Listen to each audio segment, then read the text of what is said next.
Good morning, everyone. My name is Joni Whiting, Joniwhiting. I just need to put this here for 1 second.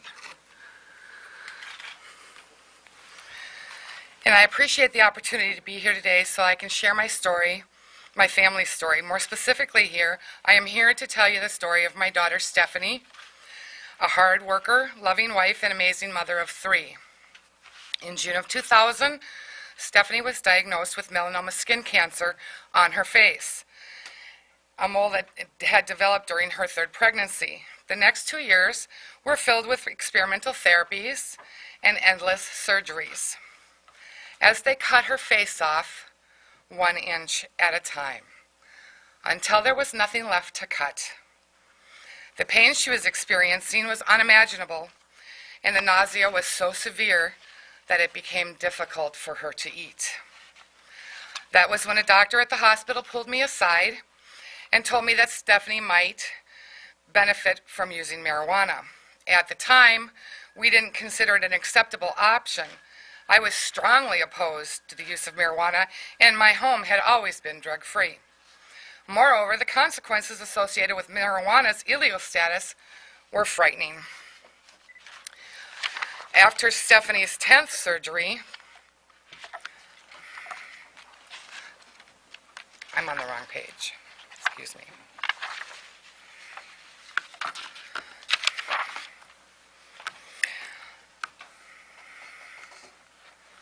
All efforts to save her life had failed, and her oncologists predicted that she had about 6 months to live.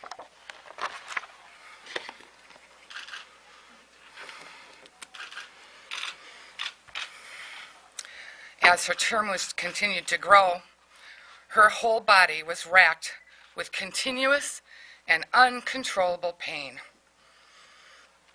No matter how much OxyContin or oxycodone she took, it provided her little to no relief.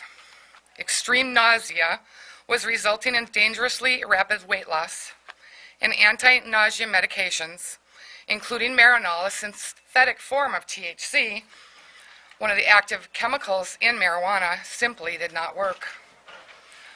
At that point, my other adult children begged me to let Stephanie use marijuana. When I refused, they took her out of my home so that she could use it. When she came back 3 days later, she looked better than I had seen her in months. Whereas she'd been eating nothing for days, she was eating 3 meals a day then, using marijuana, and keeping the food down. And for reasons I don't know, marijuana also seemed to enhance the effects of her pain medication without making her feel high. When that doctor first suggested Stephanie use medical marijuana, my fear of being caught was too significant to overcome. But once I saw how much relief it provided my suffering daughter, I was willing to risk everything, including going to jail. I would rather have spent the rest of my life in prison than deny her the medicine that helped her to live for 89 more days. I don't use drugs. I don't abuse alcohol. I'm a veteran. I'm a mother, and I'm a great-grandmother. I've raised 4 children, and I'm now raising the children my daughter had to leave behind. As a lifelong volunteer, I have dedicated a large portion of my own life to helping people stay clean and drug-free. But I saw with my own eyes that for medical purposes, marijuana works. People say that there is no greater loss than when a parent loses their child, and they are right.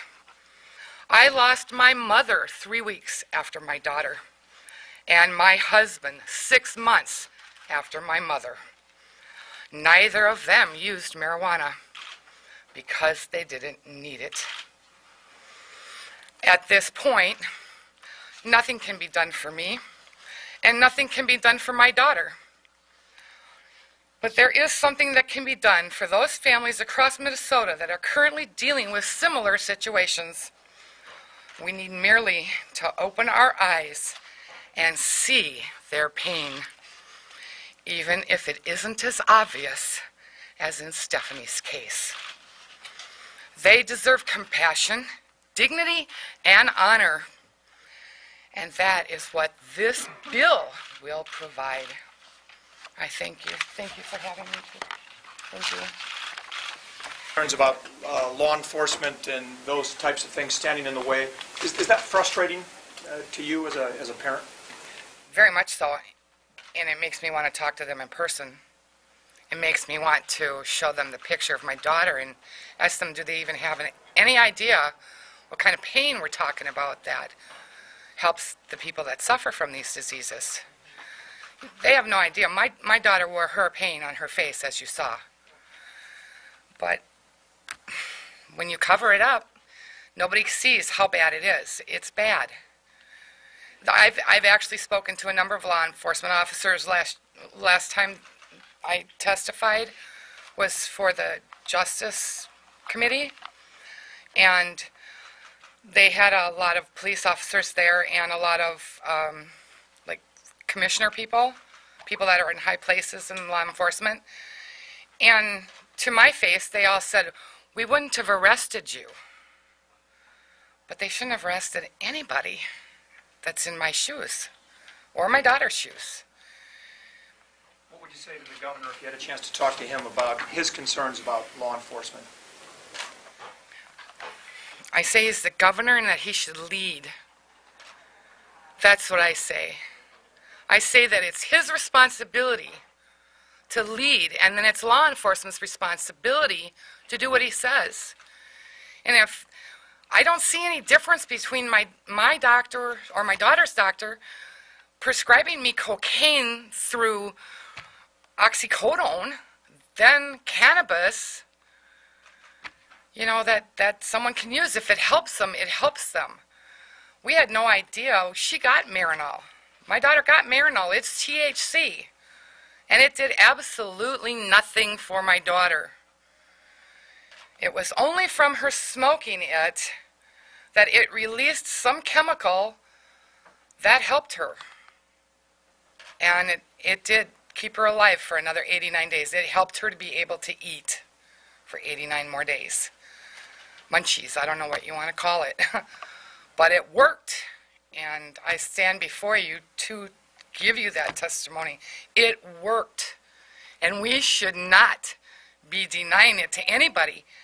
And if I could talk to the governor myself, I would be more than happy to. And any law enforcement officer, I would be happy to talk to them and try and help them figure out a way to make this legal for the people that need it.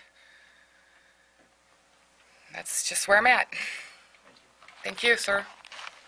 Somebody told us that the